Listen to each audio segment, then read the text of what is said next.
5ই আগস্টের এই রক্তক্ষয়ী সংঘর্ষে রক্তদানের এই আন্দোলন সংগ্রামে শুধু সাধারণ জনতা রক্ত দিয়েছে এমন নয়, কওমি মাদ্রাসার শিক্ষার্থী 92 জন রক্ত দিয়েছে, স্কুল কলেজের ছেলেরা রক্ত দিয়েছে, সংগ্রাম করেছে। দেশে পরিবর্তন এসছে, এই পরিবর্তনের পরে সংবিধান মেরামত হবে, একটা জাতীয় প্রতিষ্ঠান মেরামত হবে।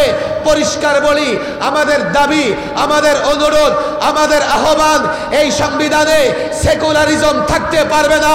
এই সংবিধানে আল্লাহর উপরে আস্থা বিশ্বাস প্রতিস্থাপন করতে হবে। আল্লাহর কসম, এর ব্যতিক্রম বাংলাদেশের একজন মুসলমান মানবে না, ভাবতে পারে না।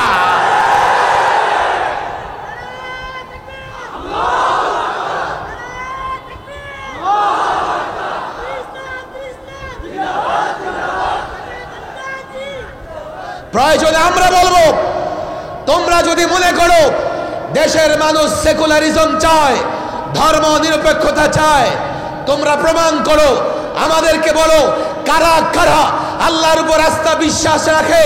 আপনারা প্রমাণ করেন।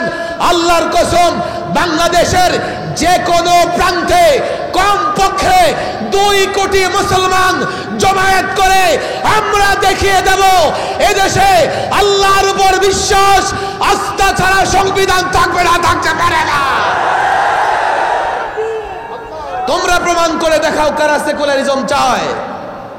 তোমরা প্রমাণ করতে পারবে না। একজন দুর্বল ইমানদারও, একজন কম আলো আমল করে এমন মুমিনও ইসলাম ছাড়া সেকুলারিজমের মতো একটা নাস্তিক্যবাদের মতবাদ গ্রহণ করতে পারে না। আপনাদের বলে যাই, প্রয়োজনে এমন হতে পারে এই সংবিধানে আল্লাহর উপর পূর্ণ আস্থা বিশ্বাস প্রতিস্থাপনের জন্য 2 কোটি মানুষকে, হোক সেটা ভাষাঞ্চলে, হোক ঢাকায়, বাংলাদেশের সীমানায়, যেখানে আলেমরা বলবে একত্রিত হন, একত্রিত হতে প্রস্তুত আছেন তো ইনশাআল্লাহ? শুধু একত্রিত হওয়া নয়, যদি প্রয়োজন পড়ে আমি আমার বুকের তাজা রক্ত দিয়ে আল্লাহর উপর পূর্ণ আস্থা বিশ্বাসকে প্রতিষ্ঠিত করতে চাই। কারা কারা বুকের তাজা রক্ত দিয়ে আল্লাহর উপরে পূর্ণ আস্থা বিশ্বাস প্রতিষ্ঠা করতে চান, তোলে দেখান।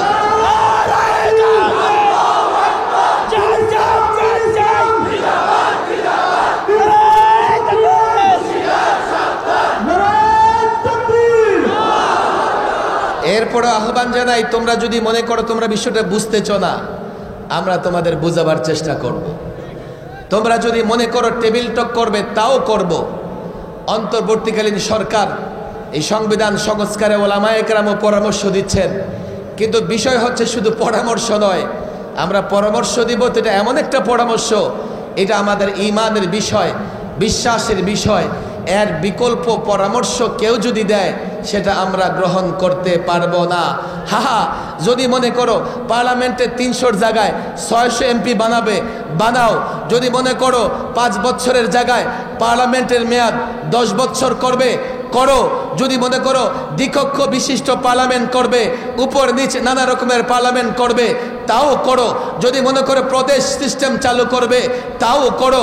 যদি মনে করো আরো নানা ধরনের পরিবর্তন করবে, প্রধানমন্ত্রীকে ক্ষমতা দেবে, প্রেসিডেন্টকে এই সেই ক্ষমতা দেবে, নির্বাচন কমিশনকে ক্ষমতা দেবে, বিচার ব্যবস্থাকে স্বাধীন করবে, আমাদের নানা জায়গায় তেমন কোনো আপত্তি থাকবে না।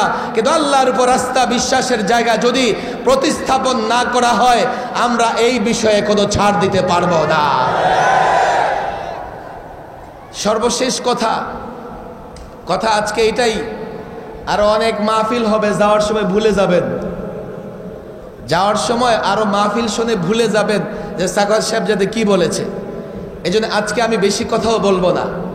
তবে চূড়ান্ত একটা কথা আমি আপনাদের বলে যাই, দেশ নিয়ে নানা রকমের ষড়যন্ত্র চলতেছে।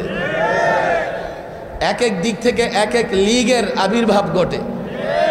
আজকে রিক্সা লীগ, কালকে সিএনজি লীগ, এখন বের হয়েছে ইসকন লীগ। কাল যারা স্লোগান দিয়েছে জয় বাংলা, আজকে তারা স্লোগান দিচ্ছে জয় শ্রীরাম। কেন জানেন? তারা এদেশে সাম্প্রদায়িক দাঙ্গা লাগায়া আবার দেশটাকে অস্থির করতে চায় এবং পেছনের রাস্তা দিয়ে আবারও ফেসিবাদ কায়েম করতে চায়।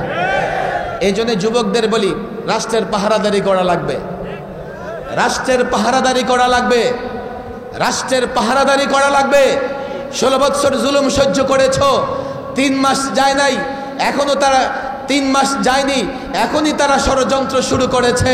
রাষ্ট্র নিয়ে ষড়যন্ত্র হবে, দেশ নিয়ে ষড়যন্ত্র হবে, ইসলাম নিয়ে ষড়যন্ত্র হবে, টুপির দাড়িওয়ালাদেরকে জঙ্গি বানানোর ষড়যন্ত্র হবে। ছোট্ট একটা দাঙ্গা লাগায় বলবে, দেখো বাংলাদেশে সংখ্যালঘুরা নির্যাতনের শিকার হচ্ছে, তারাই মন্দির ভাঙবে। আর টুপির দাড়িওয়ালা মাদ্রাসার ছাত্রের বিরুদ্ধে প্রশাসনকে নানা জায়গা থেকে ভুল বুঝিয়ে এমন একটা পরিস্থিতি তৈরি করবে। এই মৌলবীরা তারা মূর্তি ভাঙে, হিন্দুর উপর আক্রমণ করে, সংখ্যালঘুদের উপর আক্রমণ করে।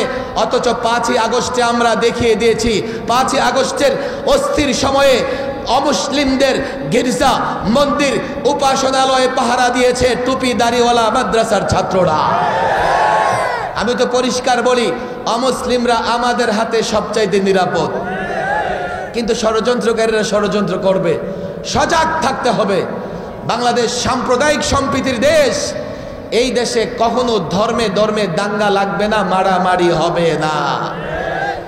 লাস্ট কথা, আরেকটা কথা রয়েই গেল, আমাদের কিছু এতাআতি ভাই আছেন, বাংলাদেশে থেকে দিল্লির এক মাওলানা সাহেবের ইক্তেদা করেন। ইদানিং দেখা গেছে ওরা বেশ কিছু লোকজন জমা করে চট করে এক মসজিদে ঢুকে পড়ে। ভাই, দাওয়াত ও তাবলীগের নিজাম আছে না নাই? নিজ মহল্লার লোকেরা নিজ মহল্লায় নির্দিষ্ট দিনে গাস্ত করে, বয়ান করে, কথা ঠিক না ঠিক? আপনি যদি অন্য কোনো মহল্লার মসজিদে গিয়ে কাজ করতে চান তো রোখ লাগবে, অনুমতি লাগবে, এটার একটা নিয়ম আছে। এই নিয়মের মধ্যে দাওয়াত ও তাবলীগের কাজ পরিচালিত হয়। এখন ওরা কি করতেছে, নানান মহল্লা থেকে লোকজন নিয়ে চট করে একটা বড় মসজিদে ঢুকে এই মসজিদ দখল করার চেষ্টা করতেছে। বলে মসজিদ ভাগ করেন, মসজিদ ভাগ করেন। আরে মসজিদ ভাগ ছিল হাসিনা সরকারের ষড়যন্ত্র। আপনারা বলবেন, হুজুর আপনি সরকারের বিরুদ্ধে এখন বলেন কেন? আরে তখনই বলেছি, এখানে হাসিনা সরকারের লোকজন থাকতে পারেন। আমার কথাটা বুঝবার চেষ্টা করেন। যখন টঙ্গীর মসজিদ এবং ইজতেমার ময়দান নিয়ে ঝামেলা হলো, মসজিদকে কেন ভাগ করা হলো? কোন মসজিদের কমিটি গঠনে যদি মারামারি হয় তো সেই মসজিদ ভাগ করতে হবে না সমস্যার সমাধান করতে হবে? সমস্যার সমাধান না করে কি করা হলো? কাকরাইল মসজিদ এবং টঙ্গী ইজতেমাকে 2 ভাগ করে দেওয়া হলো। কাকরাইল মসজিদকে 2 ভাগ করার পরে এখন গোটা বাংলাদেশের মসজিদগুলো অস্থির হয়ে গেল, মারামারি এই সেই চলতেছে। কি করার ছিল?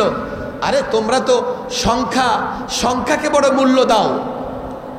6 জন মিলে কাকরাইল মসজিদ এবং তাবলীগের কাজ আঞ্জাম দিচ্ছিল, তাদের মধ্যে 2 জন হয়ে গেল এতাতি, বাকি 4 জন তো আলেম ওলামাদের পক্ষে মূলধারায় আছে। সংখ্যার বিচারেও যদি ফয়সালা করা হয়, যেই 4 জন আলেম ওলামাদের সঙ্গে আছে, মূলধারায় আছে, ফয়সালা তাদের পক্ষে যাবে।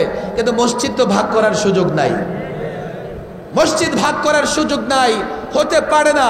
পৃথিবীর কোথাও এই নজির নাই যে মসজিদ ভাগ মানে কমিটি গন্ডগোল করলে মসজিদ ভাগ করতে হবে, কমিটি গন্ডগোল করলে মসজিদের টাকা খাওয়া হালাল হয়ে যাবে, এই নিয়ম আছে? কমিটি গন্ডগোল করলে কোনো এক গ্রুপের জন্য মসজিদের টাকা মেরে খাওয়ার সুযোগ আছে? কি হলো এটা? আমরা দেখেছি ফেসিবাদীরা তাবলীগ জামাতকে ভাগ করেছে। বলবেন তাদের লাভ কি? তাদের লাভ কি ছিল জানেন? তারা চেয়েছে এই মৌলবীরা যে কোনো সময় জাগতে পারে, জাগলে তো আমাদের বিরুদ্ধেই যায়। এই মৌলবীদেরকে নতুন একটা কর্মসূচি দাও, কি তাদের মধ্যে 2টা গ্রুপ করে দাও, তাদের মধ্য থেকে এক দলকে তাদের বিরুদ্ধে লেলিয়ে দাও। আলহামদুলিল্লাহ, আলেমদের মধ্যে গ্রুপ করতে পারে নাই। দাওয়াত ও তাবলীগের কাজে আমার জেনারেল শিক্ষায় শিক্ষিত কিছু ভাই আছেন, ঠিকই তারা বিভ্রান্ত হয়েছে। এখন তাদেরকে আলেমদের বিরুদ্ধে লাগিয়ে দিয়েছিল যাতে আলেমরা মসজিদে মসজিদে মারামারি করে, আর তারা রাষ্ট্র নিয়ে দুর্নীতি করবে, ছেলে খেলা করবে, সেকুলারিজম প্রতিষ্ঠা করবে, আলেমরা যাতে সেদিকে নজর না দিতে পারে। এই চিন্তা থেকে আলেম দমন করবার জন্যে, ইসলাম ধ্বংস করবার জন্য তারা তাবলীগকে বিভক্ত করেছিল। সরওয়ার্দী ময়দানে আলেমরা বলে দিয়েছেন, কাকরাইল একটা, তাবলীগও চলবে একটা রকমের। আমি পরিষ্কার বলি, আমরা বলি না মারামারি করেন, মারামারি করার কোনো দরকার নাই। আমাদের এতাতি ভাইদের সাদিয়ানি ভাইদের বুঝাবার চেষ্টা করেন, দেখো গন্ডগোল যাই হোক মসজিদ ভাগ করা যাবে না। আর তোমরা আলেমদের ছেড়ে কোথায় যাবা? দাওয়াত ও তাবলীগের কাজ ইসলামের কাজ, ইসলাম জানে আলেমরা, ইসলাম নিয়ে পড়াশোনা করে আলেমরা। কোনো ডাক্তার ইঞ্জিনিয়ার তো ইসলাম নিয়ে পড়াশোনা করে না, তাহলে আলেম ছেড়ে তোমরা দাওয়াত ও তাবলীগের কাজ কি করে করবা? তোমরা আমাদের ভাই।